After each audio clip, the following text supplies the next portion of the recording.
intellectually provocative and intellectually seductive. That's what we expect this session to be. Thank you very much. This morning we have, I will not go into all details about bios, but we are really happy to have Marta Meana from University of Nevada, Las Vegas, Marta. Marc Johnson.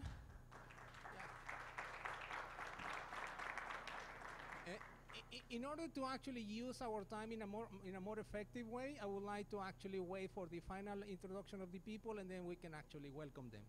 Marc Johnson, President, University of Nevada, Reno. Kristen Averyt, President, the CERT Research Institute. Sharistan Melkonian, American University and Dean of General Education.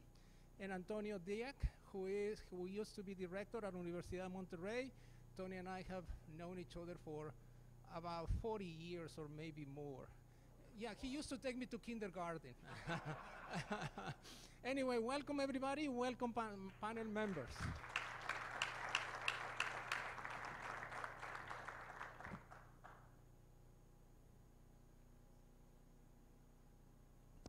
I would like to invest a couple of minutes in introducing the theme. Then I'm going to invite each of the members of the panel to talk for about 10 minutes. And then we're going to have Q&A. And at the end, I'm going to invite the members of the panel to wrap up in 1 single minute. And then we will finalize this session. So what is new? Let me just start with a little bit of, there are many changes in the last 34 years. Many things have been changing. For instance, when I used to study engineering, I used to use a little device which, if you want to get familiar with this device, the slide ruler, you need to go to a Jurassic Park museum. Then the first calculator I bought was basically $225. It was a Texas Instruments. Now I go to a supermarket and I buy a box of cereal, and inside the box there is a calculator for free. And I am still alive. So the changes have been so rapid that things are moving really quickly. Let me just give you additional information. There are new business models. Uber has basically presented a serious competition for regular taxis. Airbnb for regular hotels. Spotify for discographic industries. And we can actually continue with a list of companies that have been very challenged by the new ways of understanding the digital economy, the global economy. Right now, for instance, we have new ecological consumers, socially sensitive, ecologically sensitive consumers. Bottom line, everything is changing, and the learnings and the experiences of the past are great.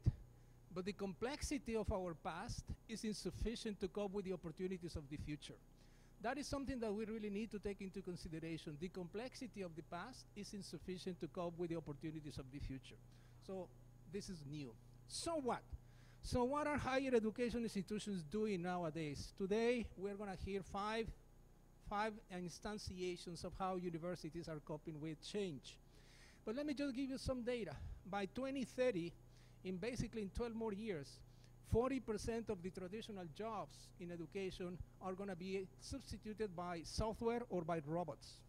So is your job robotizable? Well, right now we are substantially changing the accounting curriculum. I am the Dean of the School of Business at the University of San Diego, and I work with CETYS here with the Graduate School of Business as an advisor to the school. And so new jobs are now in existence. Like for instance, we have a new job which is ethical hackers. How can we actually produce robust enough systems for people not to hack into traditional systems in companies? So ethical hackers. We have deep learning. These are people who are really trying to understand how we as human beings learn, and then they work for artificial intelligence. Now we're going to have new professionals such as carpenter, designer, and architect. So we're going to see many new jobs with hyphen, profession 1, profession 2, and profession 3. So how can higher education institutions educate and simultaneously create peace and prosperity in society? That's a major challenge.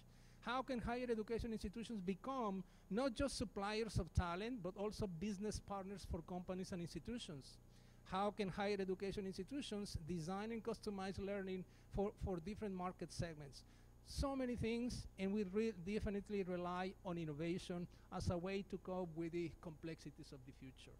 So nowadays, we have many challenges, many opportunities, and we need to reinvent ourselves. We are going to learn from 5 panel members.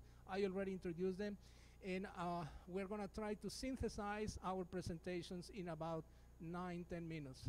Marta, welcome. Go ahead. I think I need to get my slide changer thing. Okay, so are we going to see it up here? Yeah, and you can see the videos. You want the mic?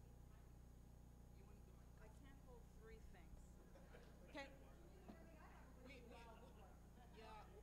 I need the mic. Okay, so then you know what? I'm going to have to sit down. Actually, I can use your pointer. You just tell me when. Okay. All right. Okay, let's do this. Okay, so thank you very much for inviting us. We're so excited about this trip. We've learned so much, and I hope that we're also going to be able to show you some of the innovations that we're engaged in so that we can collaborate and multiply the effect of all of these things. So today, I would just like to talk to you about some of the things that we're doing at UNLV, if I could have the slide. And so specifically, I want to talk about the Center for Entrepreneurship. I'll give you a little bit more detail about this. The Rebel Venture Fund, the Senior Design and UNLV Rebel Program, the International Gaming Institute, and the Small Business Development Center, and something that we're going to be doing soon, which is a commercialization center for students. Slide. Okay. All right. So the Center for Entrepreneurship focuses on teaching students about entrepreneurship and providing them opportunities to develop business plans, compete in business plan competitions, and we've won a number of these nationally. These are amazing opportunities. And to work with the Office of Economic Development to start companies. The center also assists not just students but community members to network with other entrepreneurs. The center manages the National Science Foundation I-Corps grant, which is worth about $430,000 to date, and it makes small, light, fast investments, okay, into student-lead innovations so that they can conduct validation studies, consumer acceptance, and build business model canvases based off lean launchpad principles, which were developed by Steve Blank at Stanford. The center... The center already boasts significant accomplishments, so this stuff really works, okay? It's not just theoretical. Student teams have won over $200,000 at local and regional competitions in the last 5 years, and they've assisted in various startups. And as I said, the center also manages UNLV's NSF I-Corps grant, which is designed to facilitate the commercialization of scientific and other scholarly innovations. And here are 2 startups, Movomedics and PyroHalt. These are startups that were created through the center based on university-owned intellectual property that was licensed to these companies. And Movomedics, that's an orthotic device to detect early onset diabetes. This prevents foot ulceration and the possible amputation of limbs. And PyroHalt is a chemical compound that prevents fires. Our second featured program today is the Rebel Venture Fund, which was started with a generous donation of $500,000. Now what happens here is that student members conduct due diligence analysis on potential investment opportunities and then present these to a board of seasoned mentors, entrepreneurs, subject matter experts who provide additional insight, guidance, and approval of these presented deals. So you can see that students gain valuable experience from these mentors, but learn how to apply their academic education to real investment and assessment situations. The mission of the Rebel Venture Fund is thus really simple: to invest in companies in Southern Nevada, provide support for our portfolio companies and our community, and to give students real-life venture capital experience.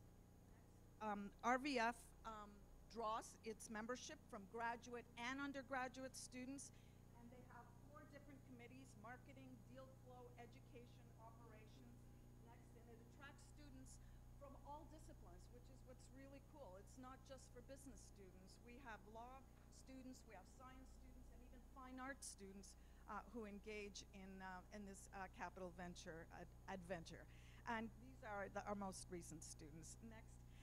The RVF follows a distinct process of assessment, due diligence, presentation to the Rebel Venture Board, and then a review of potential deals for legal obligations. So this process results in the fund reviewing on average around 5 deals per month.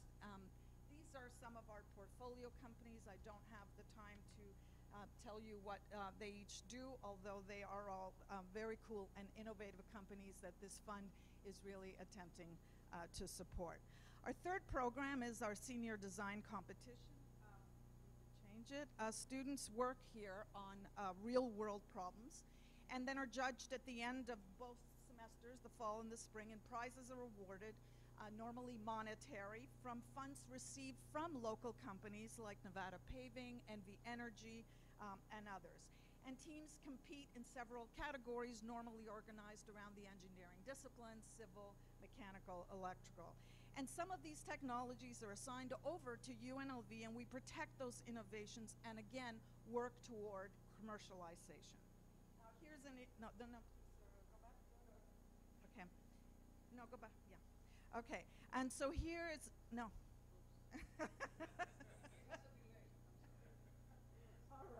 So here's an exemplary student industry engagement agreement, a commercial sponsored research agreement provided more than $250,000 by Teledyne Brown and allowed UNLV students to work on training documents as well as payloads associated with the International Space Station at NASA's Marshall Space Flight Center in Huntsville, Alabama.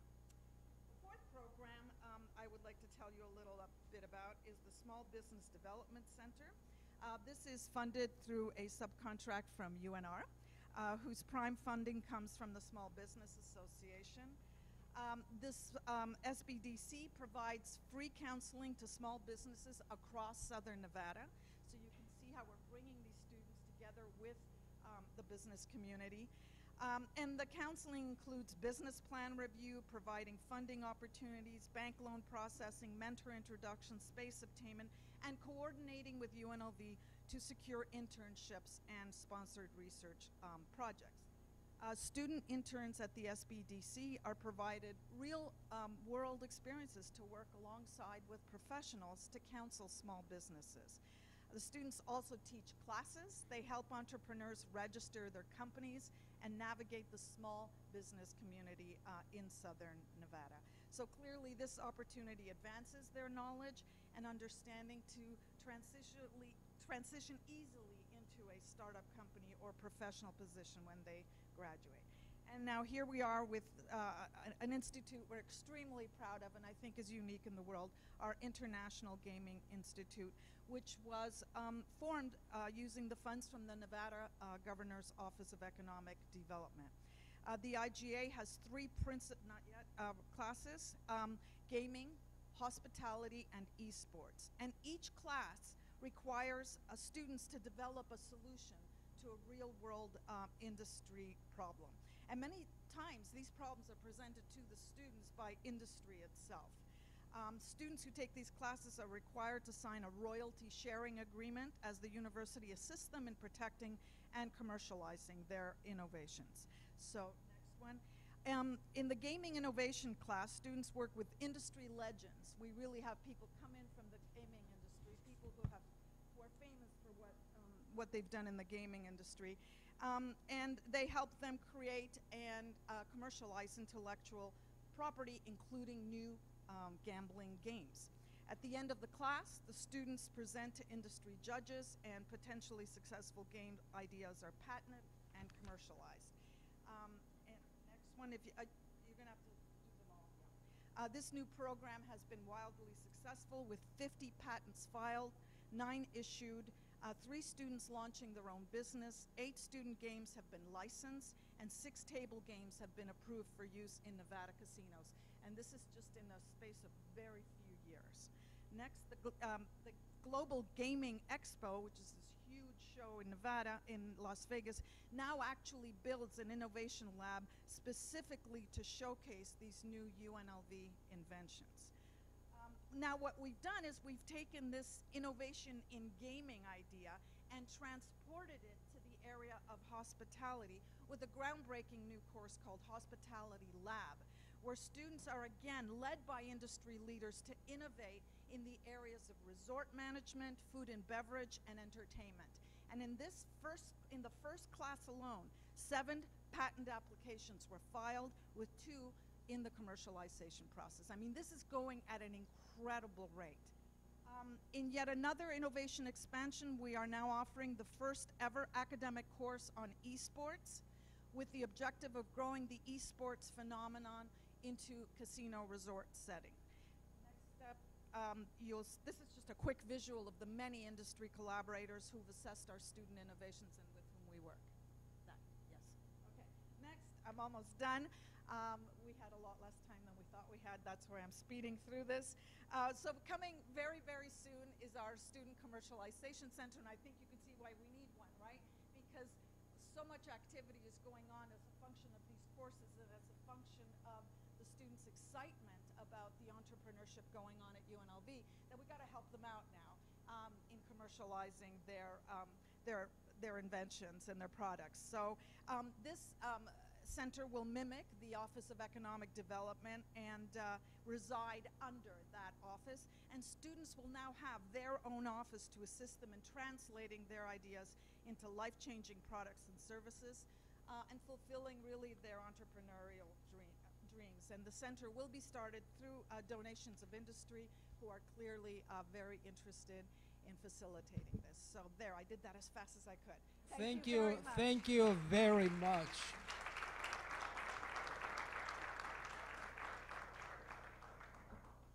Mark Johnson, please.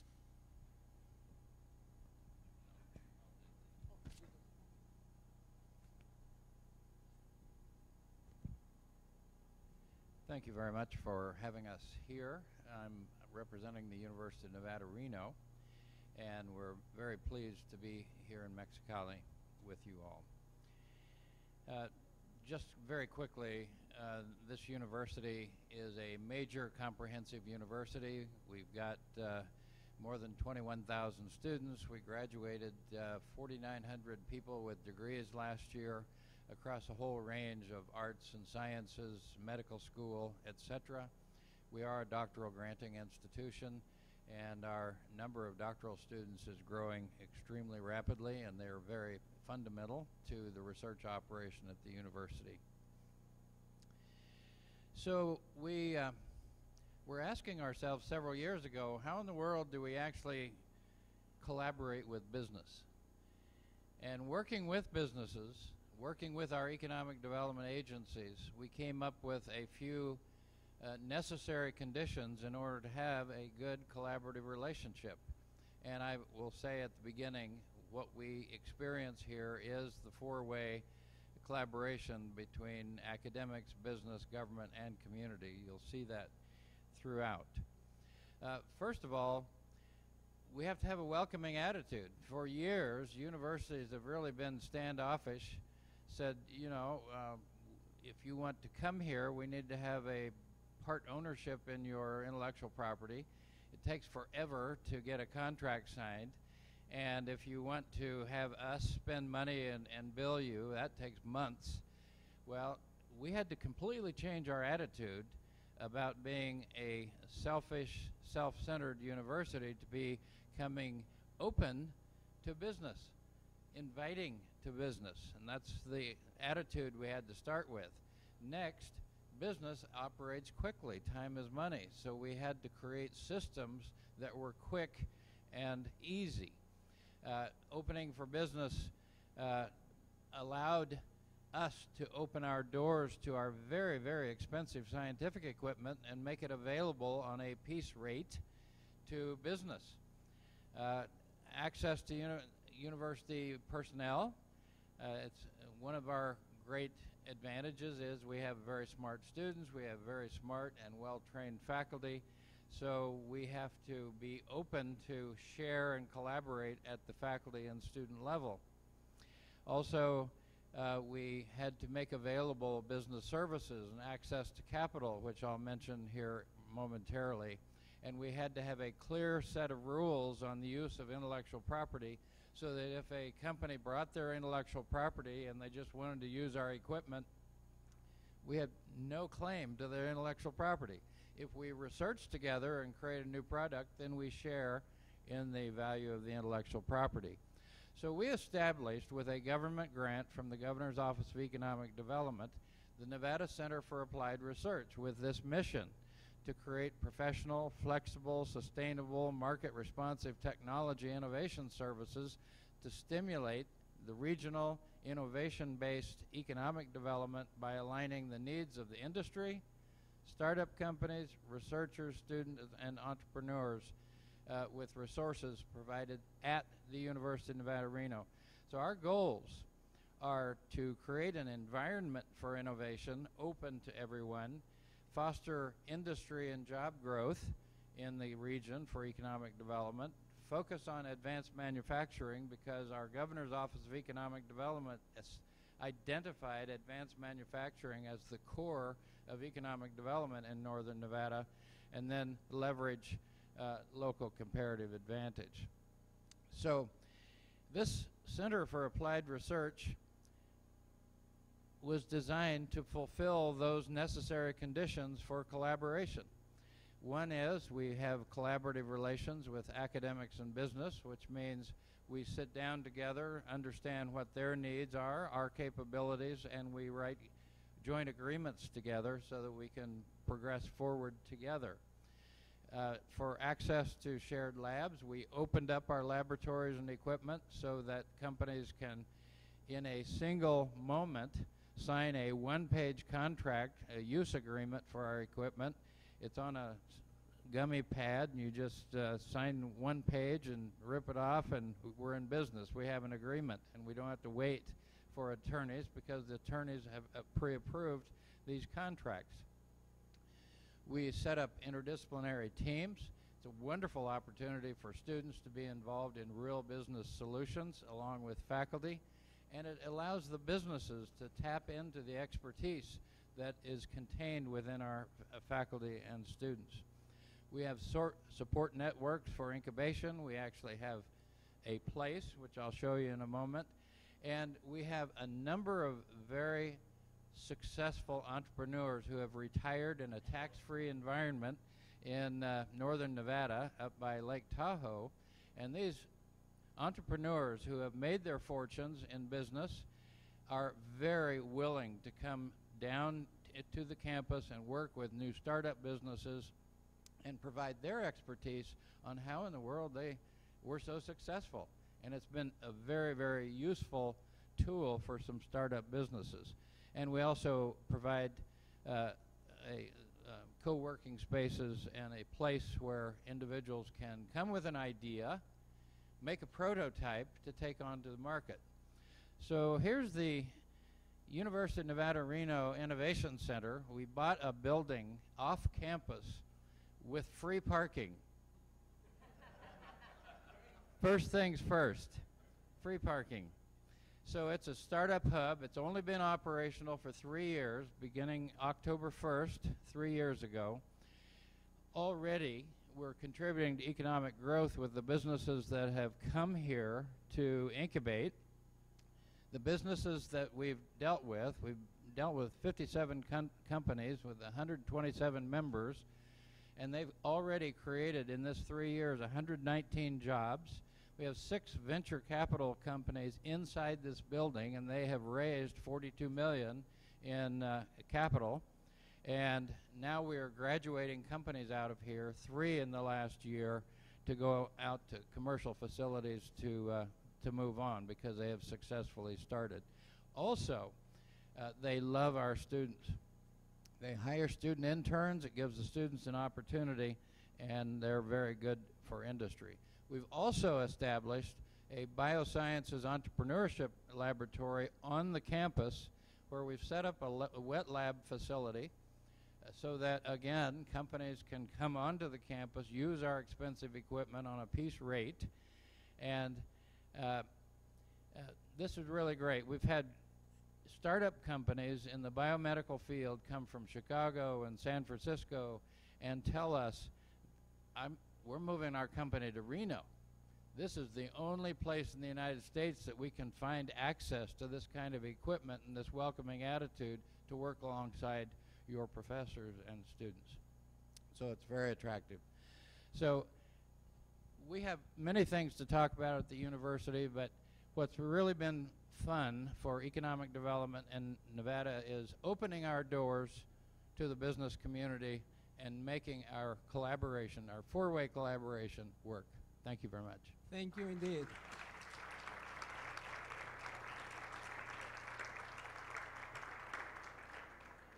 Please proceed.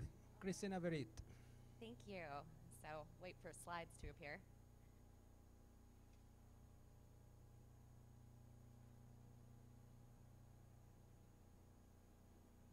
Ah, there we go. No, just kidding. Oh, wait a minute, another minute. All right, excellent, excellent. So again, thank you so much. It's been a pleasure spending time with all of you, and I'd like to share a little bit about what we're doing at the Desert Research Institute, or DRI, as it relates to our public-private partnerships. But first, I want to share a little bit about DRI in general, because we're truly unique as an academic institution.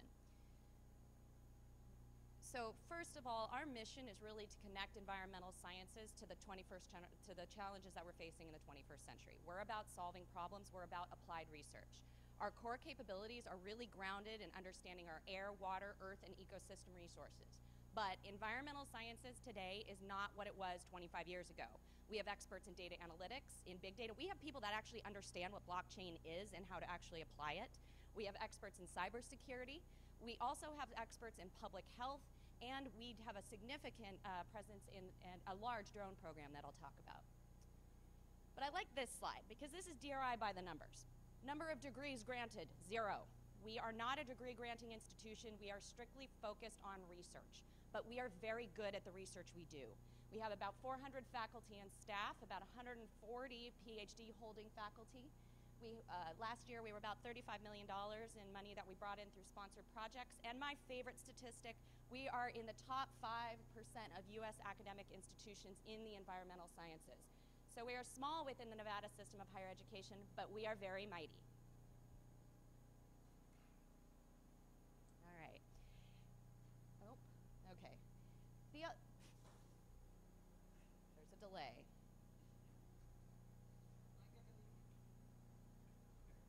We're really good, but we can't operate PowerPoint very well. So we have over 300 active research projects right now. We operate on all the continents, and we're actively working in 100 different countries across the planet. I think that's pretty remarkable given the size of our institute. But I think it's really important to recognize that these individual projects, we don't do them alone because science is a team sport. In fact, it's an international team sport. So we have collaborations all across the world. So we're really looking forward to bolstering our partnerships here in Baja. So let me share a couple of our success stories with our public-private partnerships. Our first is our drone program, which I alluded to before. The first success has been we've been deploying drones across the United States, and now we're actually working in Canada, where we've mounted sensors on the drones so that we can monitor wildfires in real time. But not only are we looking at where fire is going right now, we're able to predict where it's going to go, which is even more important for protecting life and property. We also have a drone program that's related to cloud seeding. Cloud seeding is all about making it rain or making it snow. Cloud seeding, it's essentially you throw particles into the air, it's silver iodide, and it creates an environment that's optimal for rain or for snow. And so we've actually deployed drones that are introducing the cloud seeding technology across different parts of the world. We're working with partners in the Middle East right now to deploy our cloud seeding enterprise in partnership with companies such as Drone America as well as Averyt. This is a project of which I'm particularly proud. This is a partnership with Google. And we have a platform that we developed called Climate Engine. It provides on-demand mapping of high-resolution satellite and climatological data, and it overcomes the problems with big data. Let's just say that 2 years ago, it would have taken hours on a laptop to generate the data that we're now able to generate using this platform on your handheld device. We have people using this platform, including Barrick Gold, which is one of the largest mining operations in the state of Nevada, as well as small-scale farmers across Africa.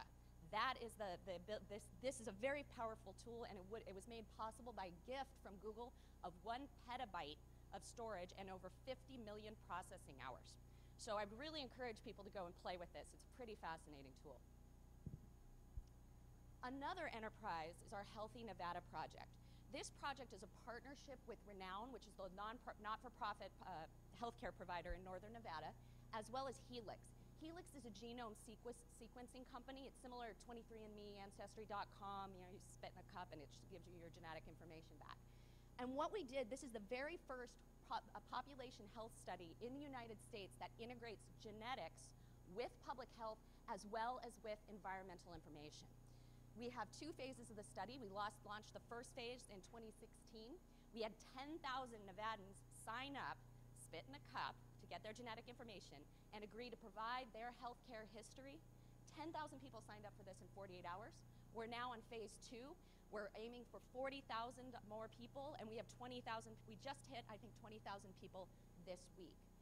I think what's important about this, an important outcome, from that first phase, what we learned is that during wildfire events, when you have a lot of particulates in the air, it can compromise your breathing, right? Well, the other thing that it impacts, I think the visits to the ER almost quintupled for cardiac events. So imagine, fast forward, we can, in the future, you might be a renowned patient. You could get a text. There might be a wildfire nearby, but you could get a text and say, you know, maybe you need to think about working indoors today, or don't work outside because you have a predisposition to cardiac issues.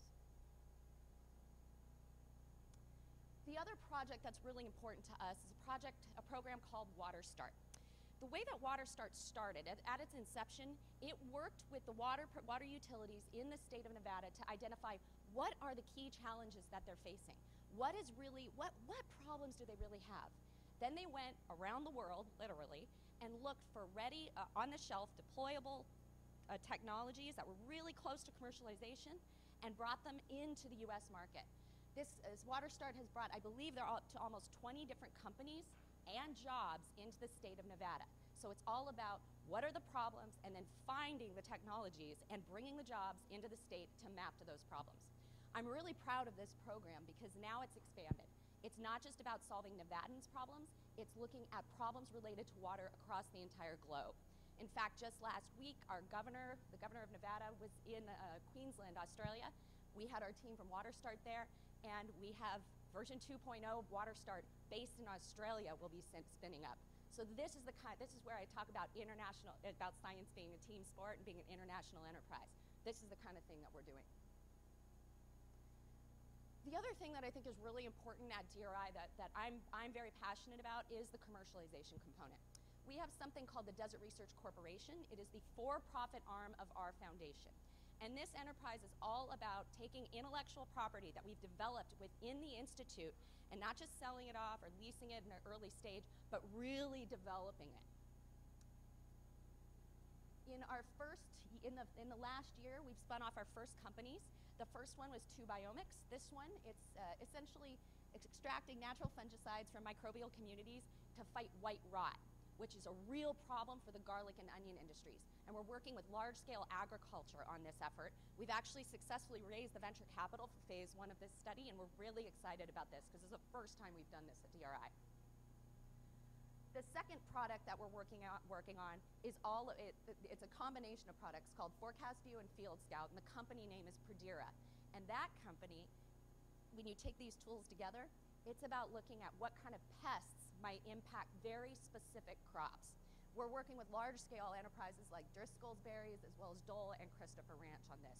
And we're really close to securing the venture capital that we need for this particular effort.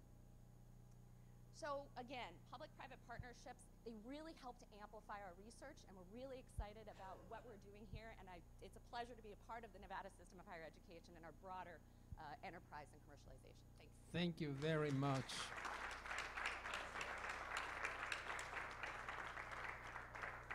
Sharistan Melkonian, please. Thank you. Congratulations to CETYS on its 57th anniversary. I am extremely honored to be a part of the celebration, and particularly to share some thoughts about innovation in higher education. I traveled from the American University of Armenia just about halfway around the world. I'm here as part of a study to look at why international institutions choose to be affiliated with the United States in terms of its international accreditation, and to look at really what the benefits and challenges are of that from the perception of the institution. Okay, it sounds like it's a little uninnovative, but I'm going to talk a little bit about why assessment is actually an integral part of innovation in higher education. A lot of people say that higher education just simply is anything but innovative. It can't change, it hasn't changed, and it can't keep up with the times. I'd like to challenge that sentiment, and I think that my colleagues before me have demonstrated why that just simply isn't the case. Today, CETYS has built a robotics and an innovation center because CETYS has engaged with the community and understands that those are integral parts of development in Mexicali. It's a fundamental part of Mexicali, not only because, as Tom Riley said yesterday, higher education is the pathway to the middle class, but it's also the pathway to development. I don't need to tell you about CETYS. I will talk a little bit about higher education in general and some of the ways in which the American University of Armenia, as one example of how higher education is innovative and how assessment is an integral part of that. 2 years ago, the AUA established an Entrepreneurship and Product Innovation Center. Its intent was to bring together the colleges of Business and Economics, the College of Science and Engineering, and the College of Humanities and Social Sciences in partnership with industry, and to help students incubate ideas under the leadership of faculty, staff, and industry. Not a new idea. We've heard a number of those just earlier this afternoon. But how do we know if what we intended is actually working? How do we know if students are incubating ideas? Is failure a part of that process? And how do we know what students are learning in this center? In order to offer the best possible public health program in the country of Armenia, the AUA partnered with the Johns Hopkins School of Public Health and offered its public health program in modules and through a synchronized online learning platform in order to bring the best possible faculty to the students in a very limited but extensive way. AUA's public health program intends to prepare graduates to lead public health in Armenia, to improve the services in Armenia. But again, how do we know if graduates are actually improving health services? It isn't enough to claim that it's happening. Similarly, when students were unable to come to class in Mexicali, Dr. Shung told us yesterday that a combination of synchronized learning brought the students closer to content and to their faculty. And there are products that we're using in the classroom, like Poll Everything, and analog and digital versions of tickers, and other technology that provides faculty with really effective ways of understanding how students are learning, so that faculty can spend their time on areas of teaching and learning that need more guidance from an instructor. Technology is being used in higher education not only as a means, but also as a tool to help higher education become more targeted and more focused and effective in its delivery of education, because today the classroom has flipped in many, many ways, and students build their knowledge outside of the classroom, but they still need faculty-led classroom time to process and analyze what's being learned. Today's classrooms are bringing theory into practice by helping students build the blocks necessary to address and solve the very real-life problems that we're expecting them to solve. We talk about authentic learning and real-life assignments, but do we really know how effective they are? When we use technology in the classroom, what we already know how to do well becomes easier. We can be more efficient and effective with our resources. But in the end, how do we know? What do we know about what students are learning, or if they're learning?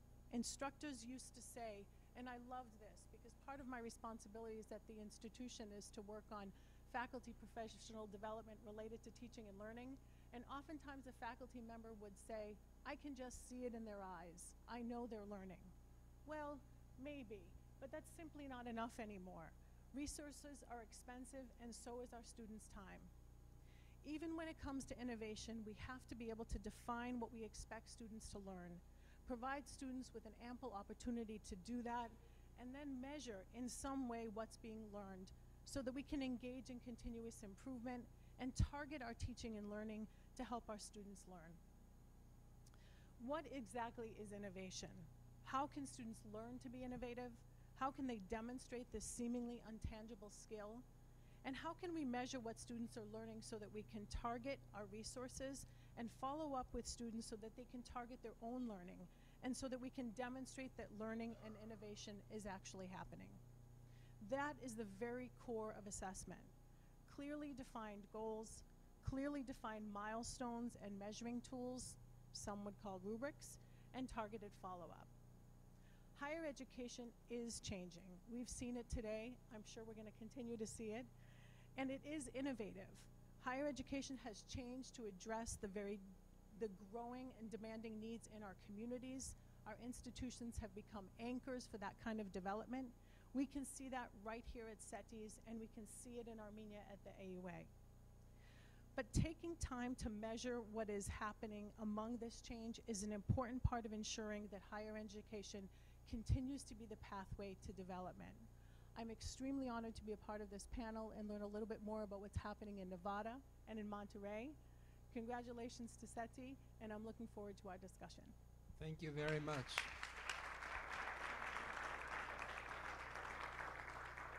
Antonio Dieck. Thank you very much. I would like to tell you a little bit about what the innovation aspects we have done during the last 10 years at the university. I may probably had about 50 or 60 things that I wanted to share with you all, but I chose about 10 of them, and we can continue talking about this later. But tell you a little bit about UDEM. UDEM is a university. We have high schools, about 5 high schools in Monterrey, 6 high schools, about 4,200 students in high schools, around 9,600 students in undergraduate, around 2,000 or 3,000 in graduate. That includes graduate program in campus and the medical school graduate. So all about 15,000 students totally. We are located in Monterrey, private university. 90 to 95% of our revenues comes from fees. And we have, as you mentioned a minute ago, a very close relationship with many universities, maybe about 700 to 800 agreements with universities in the United States, of course, and around the globe. The things that I'm going to share are, in some cases, may not seem innovation, but they were innovative in our context of the University of Monterrey. The first one, these are the 10 things that I chosen. The first one that I chosen was teaching learning process as a central axis. Sometimes, for many of us, being in the 5th floor of the President's building or the Rectory building, seems that we're not ground to the floor of what we're supposed to do for the teaching and learning process. That means, and I'm going to put my engineering hat, process of students getting transformed, faculty being the machines transforming the students. So sometimes we forget, so we really emphasize very much, and all my thoughts with people in the administration was, we need to work and subordinate to the main process that we have in our university. That means the teaching and learning process. Everybody is subordinated to it. The second thing that we modified our course schedules. We no longer have courses three times a week. We have Monday, Thursday, Tuesday, and Friday, and that helped a lot for the developing the use of time by our students, the use of our resources.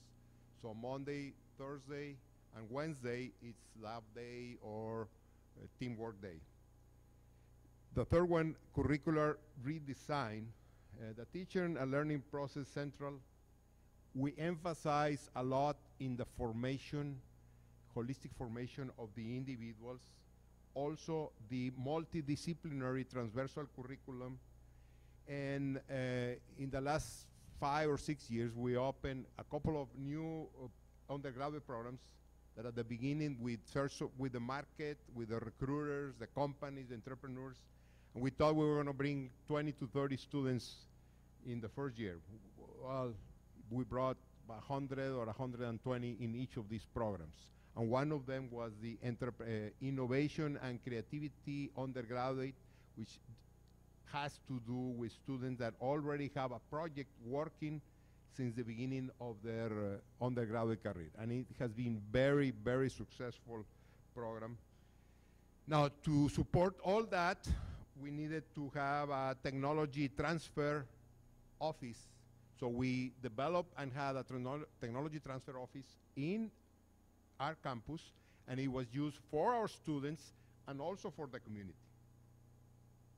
And talking about processes, you may think, well, what does IBO for all of our high school students has to do with all this? Well, the raw materials, which are our high school students, 30% of our incoming classes come from our own high schools.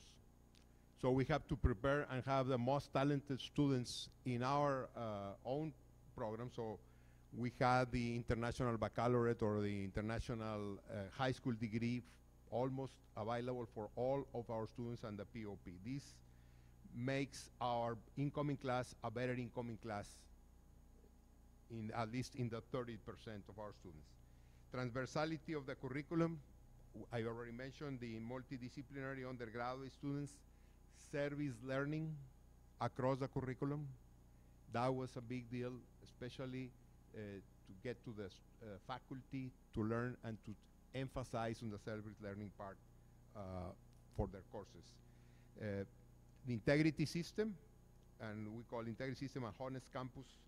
This started with the regulations of the honesty regulation, and it converted into the Center for Academic Integrity, and now we have a Center for Integrity that serves many of the organizations and governments in the region, which, as I mentioned at the beginning in my remarks earlier, I think it's a very important issue. We want a campus without corruption. That was our previous chairman of the board said. That's going to be very difficult because we will have to check the fiscal matters of all the providers and all the suppliers. That's going to be difficult, but it's working and it's in the works. The other thing that we implemented is the variable compensation systems for executives. So the president of the university, the rector, has the retention rate in his objectives. Retention rate, first year retention rate, which is very important, is the most important year to retain a student. I mean, we want all the students to be successful, to finish their degree. Terminal efficiency is very important, and we have improved that. Not to the levels to many universities around the globe, but we are working on that. Every single executive has that in their goals. We also have number 9, International Board for Academic and Integral Formation of our students. Well, we know the truth, but not all the truth. So we have experts from different universities around the globe, and we have this council or international board that helps us every year and seeing what we're doing in complementing the education of our students, in that particular distinguished item that we have as university. And here I remit to some of the comments that I had from our recruiters, the guys that recruit our students. Sometimes we hire students for what they know, and that's a quote, but we fire them for what they do or what they are. So they say, I want more of our students.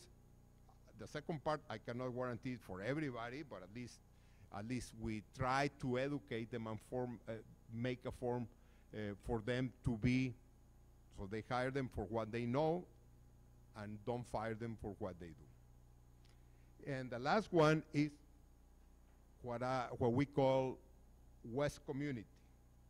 Monterrey metro area, we are in the west part of Monterrey, and we know that in the area, nearby the university, we have so many suburbs.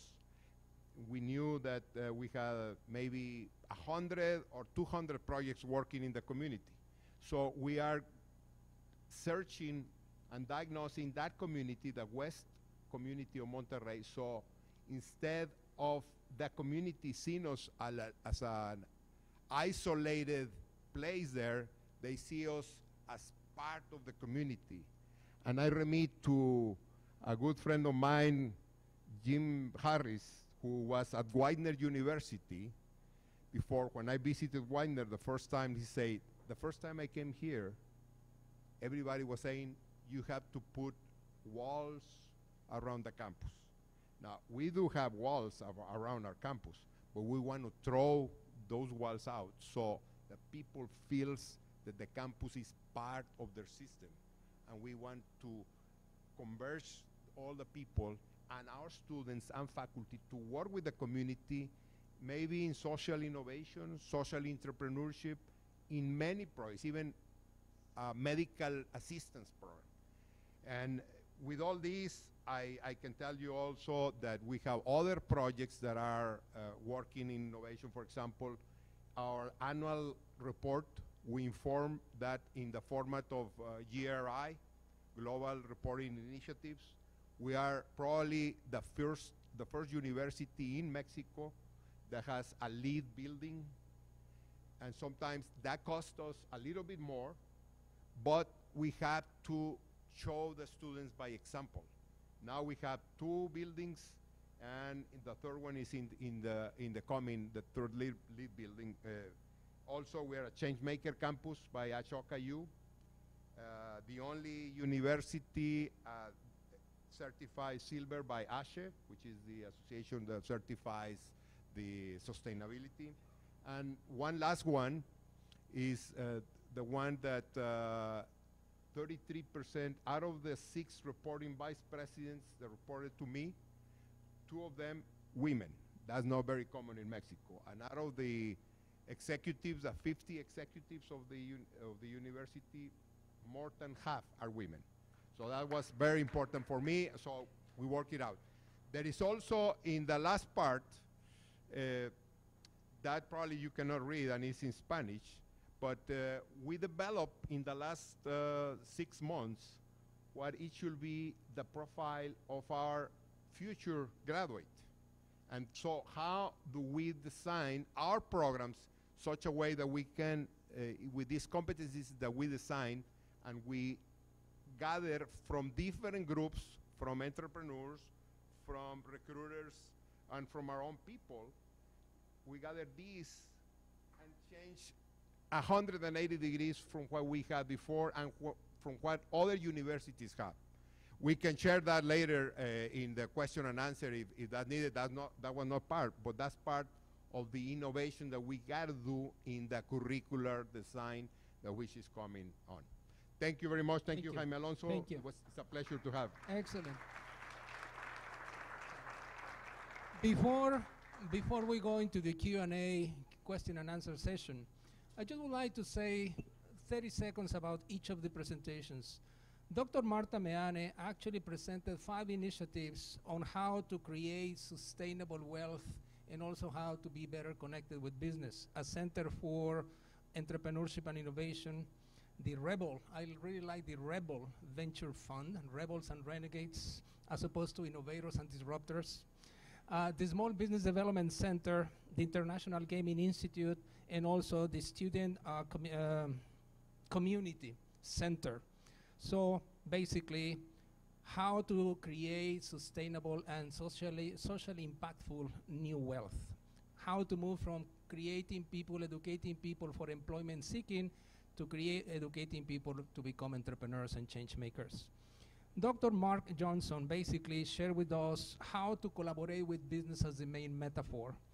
And actually, he presented some initiatives on how they are doing this collaboration and co-creation activities with the business communities, the Center for Applied Research, how to change internal organizational processes inside the university, the Innovation Center, the Bioservices Entrepreneurship Center, and they are basically becoming an active agent for sustainable wealth creation, sustainable and socially impactful. Then Professor Dr. Kristen Averyt, or Averyt, one of the two, she shared basically a tremendous metaphor, science for society and humanity. That is a really powerful approach, and it has a lot of purpose. Science for society and humanity. How to connect with environmental sciences and society, the impact on specific programs such as fighting fires, making rain, I love that here in Mexicali, climate engine, and healthy related private-public partnerships. Dr. Melkonian actually shared with us how to understand community needs, societal needs, and how to actually measure what we are doing from a university standpoint, how to measure, how to record accountability and impact. Initiatives in healthcare, innovation in teaching and delivery modes, and also pretty much how to make the university meaningful for society.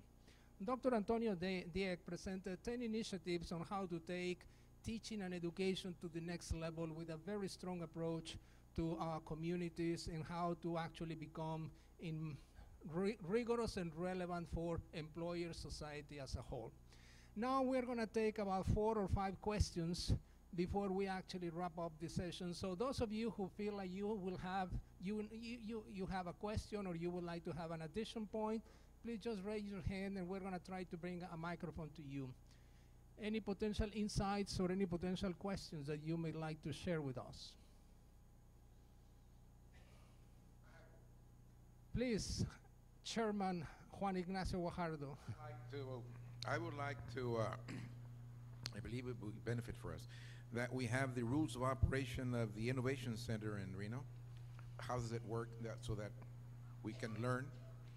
And also, if possible, the rules that all of your universities have regarding how you distribute the income for the patents, what goes to the professor, what goes to the university, what goes to the student, and how, so that we can have a starting point, because Dan Chung yesterday said that we need that. Kristen, would you like to take the second question? There is a microphone, and then we will go around. Okay, the second. Water, rain. So. I think we could help you out with that. I was going to say. Well, I have to say, it is a really interesting dance in terms of what goes to the inventor as opposed to what is distributed across the different corporations. The way that we have set up our Desert Research Corporation is, as a not-for-profit, as a part of the system of higher education, we cannot be shareholders in any of the companies that we spin off. However, we can bring in dividends from that. But we do have a split, and I can't remember the exact percentages, but I'd be happy to share them later, with the inventors. But then these companies that we're trying to spin off, again, it's about the dividends returning back to our foundation coffers, actually, to support the research enterprise. Mark? Right there. Thank you. We give about 80% of the royalties the university earns off intellectual properties because we want to stimulate our faculty to go ahead and protect their intellectual property and get it commercialized. So we give a very high incentive to do that. The Innovation Center works where we have a manager of the building. We have a practiced entrepreneur to work with the businesses. So a business will come in to the manager and tell them what they need in terms of space, equipment, and things of that nature. They sign a very quick contract, and we schedule them. They're actually companies that move in, require space. We renovate the design of the space for the particular company. We also have a maker space in the bottom with machining equipment and 3D printers so that companies can come in, again, on a piece rate, rent the equipment, and build prototypes so they can take their ideas to market test. Thank you very much, Tony. That's a very important issue because many universities, at least in Mexico, we do not have very well defined that. What we defined about 5 or 6 years ago was 33% if there is a patent, 33% goes to the university, 33% to the department, and 33% to the faculty. That's the way we have established it now. Now, we have another thing that that's for any particular project, but there are projects our students have to do. Every single student at our university has to do a senior design project. Senior design project can be the source of many other patents or many other projects that come up to the market. That one, it will depend if the project was a spin-off of a faculty research. Well, let me get back one point.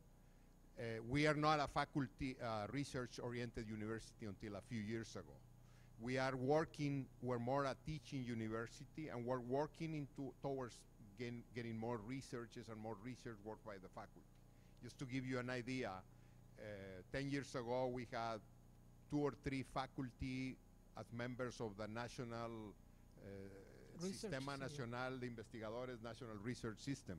Now we have 70 to 75 faculty. So we are improving that, and we wish that many of these senior design projects are being worked with this faculty by the students. Now, these are groups of students. So in that one, it depends if it's a spin-off from the faculty, then it works out at 33, 33, and 33. But if not, it's a student project with the faculty. And we don't get into that because they really did not use but a very minimum resources by the university. Yes, before we go to the second question, addressing your question, Juan Ignacio, years ago I actually wrote a book on business models for higher education institutions, and the maturity of the institution has a lot to do on how we actually manage those financial aspects. If we are, in infancy, adolescence, youth, and so on, the way of fostering research and patent and intellectual property and also economic compensation because of that, it has a lot to do with stages of maturity in a university. Second question, sir. More than a question is a suggestion.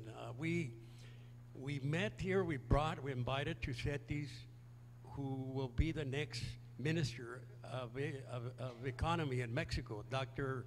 Graciela Marquez Colin.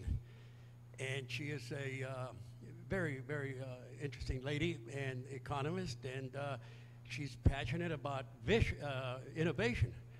And so when we visited the Innovation Center here, and by the way, they won, so she's going to be, after December 1, she's going to be the Minister of Economy. But my point and suggestion is that if we could put together a document of a binational innovation where we can work with Nevada, a document to present to her, we have the bridge to go to her, and maybe she can do the same with the administration in the United States. We could probably set up a pilot program of binational innovation. I don't think we have that on the table, so that's just a suggestion that I put for your consideration. Thank you. Thank you very much. Yes, we have a question here on my right-hand side. Please say your name and then you follow your question. Thank you. My name is Cecilia, and my question is related to assessment. You mentioned that you are doing assessment, and I am sure that if companies are buying all of these products or all of these innovations, well, they have a certain quality to them, but internally and in regards to the academic programs, how do you assess and how do you ensure that these learning outcomes are met? Do you have capstone projects at the end? Do these companies come in and assess? What are the activities that you do? Marta, you first, and then Marta continues. So yes. I'm going to talk a little bit more generally and just say not perfectly. But a couple of ways. One is that industry is very much involved in helping us define what it is that we're hoping students are going to be able to do, right? So in addition to we want them to be innovative, we want them to have certain kinds of skills, and those are built into lots of the courses in which we teach. In addition, at the undergraduate level, there is a capstone in all of our undergraduate programs, and they're intended to be as interdisciplinary as possible. And that Entrepreneurship and Product Innovation Center is really a key player in helping students develop ideas for that. And they have an entire semester to think about it with their faculty and mentor, and then an entire semester to implement it. So yes, there are learning outcomes. Yes, we involve industry. No, it's not perfect, and we continue to try to figure out ways in which we can do it better. Oftentimes students, and somebody asked this question yesterday, thinks that if their idea fails, that therefore they've, you know, quote unquote failed a course or not done well, and that simply isn't the case, because we're looking for, you know, development in it. So I hope that gives a bit of an idea. It's pretty much an identical answer for us. Assessment at the university has always been a challenge for us, but I think the best thing that's ever happened to assessment of learning outcomes has been industry, because they're impatient. They want to know, like, if we're going to do this, what's going to happen? What are the deliverables? And so we do the same thing. Capstones are the best way to do it, and involve industry in the evaluation of those capstones. Any other questions or suggestions or comments that you would like to share with the audience? Yes, please. You spoke about how universities need to change their mindset in order to be more embracing of and accommodating to the business requirements in the business community. Obviously, having the willingness of the president, it's a great start, but do you have any lessons about how to make that trickle down to the university and to make sure that it really gets to all the levels of the institutional organizational structure? Yes, in the university environment, we do not mandate anybody to do anything, but the excitement of the students draws in faculty. The excitement of some of the faculty generate faculty who get involved, and then other faculty see that they're getting rewarded, and they're also gaining new excitement, and that spreads. It's infectious. So we seek volunteers, and the people have been very, very responsive, students and faculty. What about a question from that side of the audience? You've been quiet today. Yes, sir.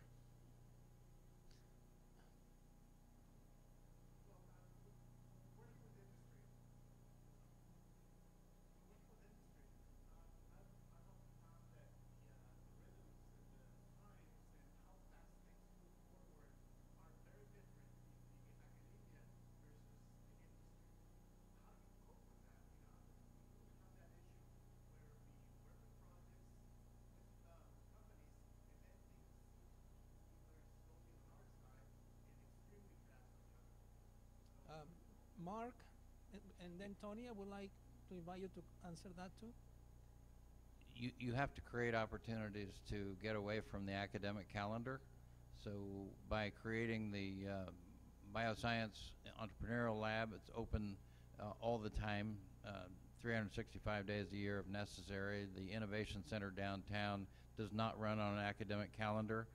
So we are able to bring in business, bring in expertise and students that respond to the time demands of business.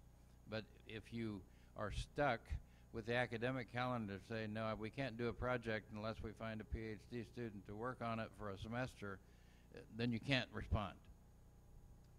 Yeah, same answer. We really have to have an executive development area and consulting, research, and extension area that really run 365 days, not on a semester basis. However, when you go to the administrative processes within the university, there is a paradigm. You got to make a paradigm shift, and you got to work. And I say the rule is no rule. That's what I've told people, and I think things have worked. But it's always a big issue that we have to break the shifts or the paradigms. And in regards to the students that work projects or interns and senior design projects with the companies, they sometimes they even leave the project for as a last course in one semester, so they can do it maybe during the summer. There is no time frame for that. But I think. It is a difficult issue, but I think we have to work around it and create innovative ways corporations or other things outside the campus. Even in some cases, we have an office outside the campus in the Technology Transfer Center near the airport, where we do packaging stuff and we do everything else within, even there is not packaging. So we can handle things that are not on a semester basis and can be handled with the paradigms of many years at education. Kristen? Yeah, I would just say you hit the nail on the head in terms of our top challenge with respect to working with the private sector. And it's manifest not just in the brass tacks of contracts and administration, but also in the cultural shift of our researchers.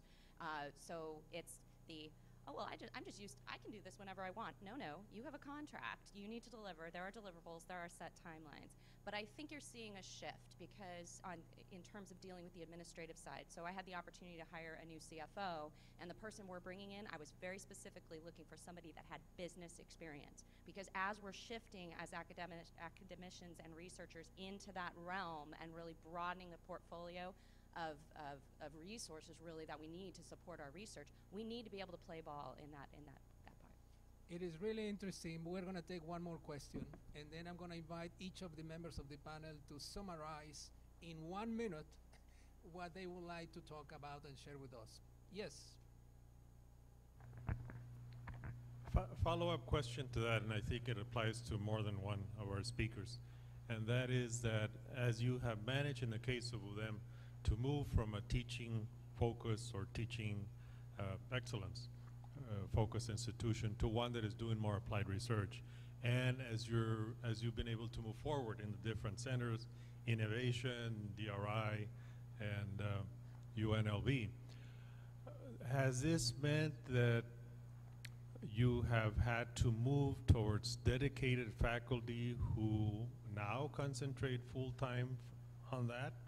Or has that meant a more lenient and a generous policy of less courses taught so that they can spend time and be more responsive to these projects? And I'm asking because we're facing that. We are right now at CETYS in that paradigm shift, and until further notice, I'm stressing, I don't want us to go completely in one direction or completely in the other. I want some kind of balance in the middle. However, what has been your specific situation for those who want to share? So you're talking about incentivizing faculty to innovate. That's what you have to do. You have to incentivize. So what we've done in terms of teaching reassignments for that kind of development. We've also done a lot more of bringing industry leaders in to do the teaching. They may not do all of it, but they are now team teaching is the other way that I would really recommend that is very useful, is to team teach with industry leaders. So that's how we've done it, by bringing industry into the classroom more and by incentivizing the development of innovative curriculum. We have identified no particular faculty positions just to assign to it. We have hired managers for these facilities so that there's always someone there for safety and availability. But people volunteer their time and work long hours. They work very hard to participate because it's a very exciting environment, working with students and faculty and business together. I'm going to invite now each of the members of the panel to synthesize the major ideas about what your universities are doing, and then I will wrap it up before we have an event with the president of CETYS University. Tony, would you like to synthesize your response? I know that you would like to I'm going to answer also that particular question. We come up from faculty that used to teach 5 courses a semester. In some cases, they got to teach 2 or 3 courses, and they can buy more time. We also have economic incentives for publications and recognition, because, I mean, Jaime Alonso was a pioneer in doing some of these when we worked at EGADE Business School many years ago, that sometimes to teach an executive education course will take you 8 hours preparation and 8 hours delivery, and to publish a type A article, it will take you 400 hours. So that has to be recognized to a certain degree. So we implemented a recognition system to the faculty and the researchers and all those people. I guess changing to the end and try to close, I already took the minute, but anyway, I think innovation has to come from the group of people that are really in the day-to-day business. Sometimes me and the group of vice presidents will go and see projects and say, and I ask, where are the users, the millennials, the centennials that are the ones that will benefit? What's their project? I mean, maybe here this is all people trying to decide for what's going to be coming in the future for these people. So I think we need to work more across the board in the universities to see what types of innovative aspects can be done and what types of projects are really feasible to the university development and operation. Thank you. Please. Well, clearly, there's a lot of innovation happening in higher education, both in terms of what we're doing with industry and the technologies that we're using inside the classroom. I think probably the most important thing that I would take away from today's conversation is that we have to understand what it is that we want to be able to do with this innovation. And in order to do that, we have to have a conversation with industry and with our students. And of course, with everybody else in academia. And there was a lot of discussion today about government, and I think that's an interesting dynamic where I'm coming from, but that's also one of the players, and that we can't do it alone.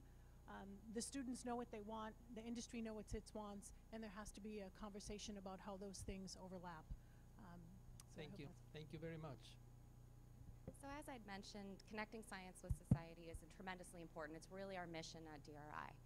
And when I think about the resources that are available to support research, primarily in the past, it's been all about federal resources. Those resources are drying up. But it's not just, we don't want to just play in the private sector because there's money there. For me, it's about society. And society is not just about throwing science over the transom and putting it into some journal or having some data set out there. It's about truly making it map to things that matter. And business matters. So thank you so much, and we really appreciate it. Thank you. Universities are nonprofit businesses. Our customers are changing. The students demand hands-on learning, not lectures. Our federal resources for research are diminishing in terms of real terms. So we have to rely on business or a broader portfolio of research funds. So if we're going to be successful, these nonprofit businesses have to be just as entrepreneurial as the rest of the business community. Well, I'm going to be a rebel, and I'm not going to synthesize. I'm going to urge us all, as we talk about innovation, which has been mostly focused on business and STEM fields, not to forget the importance of the liberal arts and how important the soft skills of communication, be that written, verbal, critical thinking, and being a citizen of the world in terms of your knowledge. When we talk to industry and we ask them what they want from our students, they keep on stressing that. So let's not forget that as universities, we're also in charge of putting out students who are well-rounded, educated individuals who can write, who can read, and who know what's going on in the world and can work in teams. It has been really, really intellectually enriching to listen to all of these practices that we have about innovation and teaching, research and technology and so on. Let me try to wrap it up with three major ideas about innovation in higher education institutions. I'm going to start with a little story. A president of a university invited the faculty to actually consider changing one of the lights in one particular room. And then the head of engineering was talking about, different approaches about, moving the entire building in order to change the bulb. Then the head of liberal arts talking about engaging and including and all of this stuff. But there was one person who said, change? I hope that I really communicate this second level of sarcasm here. Change. Anyway, so that's issue number one about changing in higher education institutions. The second one is tempo is glacial in academia. We move 1 inch every 300 years. Tempo is glacial. So we really need to understand the complexities in the dynamics. Idea number one, Complexity of the past is great, but insufficient to cope with the opportunities of the future. Another way of understanding this is for people like me, who is chronologically sophisticated, another way to say I'm old, can we rely on the leaders of the past to take advantage of the opportunities of the future, which is a corollary of what I just said. Number two, there are three ways of viewing the future. The future comes to me and gets me. BlackBerry, hotel companies. We can talk about Kodak, Xerox. They decided not to change. So the future comes to me and gets me. Number two, I adapt to the future, Darwin. And basically, I equalize, I match the conditions of the environment, and I am a member of a bunch. But here we have 5 universities and 6, including CETYS, that have decided to forge the future, which is a much more proactive way of understanding the future. Let us build, let us forge, let us design our future. And a common denominator to these 5 presentations, and including settings, is that we are innovators with purpose. It is not just innovation for the sake of innovating. We have engaged in innovation strategies with a particular purpose. Science and society. Approaches to innovation, entrepreneurship, innovation, and centers in order to build sustainable and socially impactful new wealth. So, innovation with purpose. I'm gonna now invite President Fernando Leon to come and share some final words and also some little presents that he would like to share with all the members of the panel. President Leon.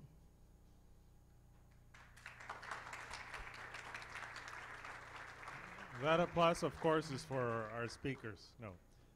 Thank you very much for helping us enrich not only the understanding, concept, notion of innovation in terms of what CETYS can do, but as I mentioned during the formal 57th anniversary celebration, what we hope is that what we have captured here is something that we can convey to the higher education community. Hopefully, not only here in Baja California, but cross-border. We will try to make sure that the main ideas, examples, best practices that have been shared here are known elsewhere. Electronically, we'll probably produce some kind of summary available to all of you. So thank you very much. Second is that as a result of your presence here, we hope that there has been some networking, some new acquaintances, so that whatever it is that is the interest of each of you, that you have found some new activity, some new partner that you can also take back and enhance. After all, universities are meant to be collaborators, conveners, facilitators for ideas and for moving society forward. So we first of all want to thank you very much. And what better way to celebrate the 57th anniversary than to have such leading colleagues sharing with us all these experiences. So again, first thing is thank you very much, and I'll ask another applause for our speakers.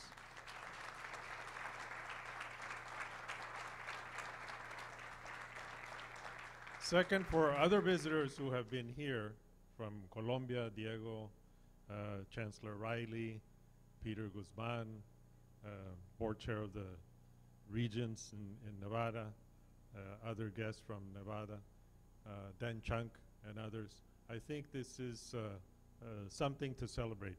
And of course, Javier Rivas, Juan Ignacio told us, you're not going away, Juan Ignacio. You know. He said he concludes in April, but we know you're going to continue to be behind this important effort in terms of CETYS and the region. So again, first of all, thank you all. Second, we'd like to just give you a small token of appreciation to each of you. And this involves a joint publication that was prepared by one of our professors who happens to spend most of her time in China, Dr. Mariela Ramon, and one of our own professors, Luis Oviedo, who have put together a publication that is called El Águila y el Dragón, The Eagle and the Dragon. And it is a work that tries to integrate multiple photographs that they took from Mexico and China, where they establish comparison and contrast of both societies. At the same time, you know, they both traveled here and there, and so they have some reflection, some poetry. I'm sure you'll enjoy it. If you don't want to read it, it's got excellent pictures. So we will give each of you, as a token of appreciation, a sample.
I just would like to conclude this session and thank you very much, each of you. It was a tremendous opportunity to share what we do, how we think, and how we learn.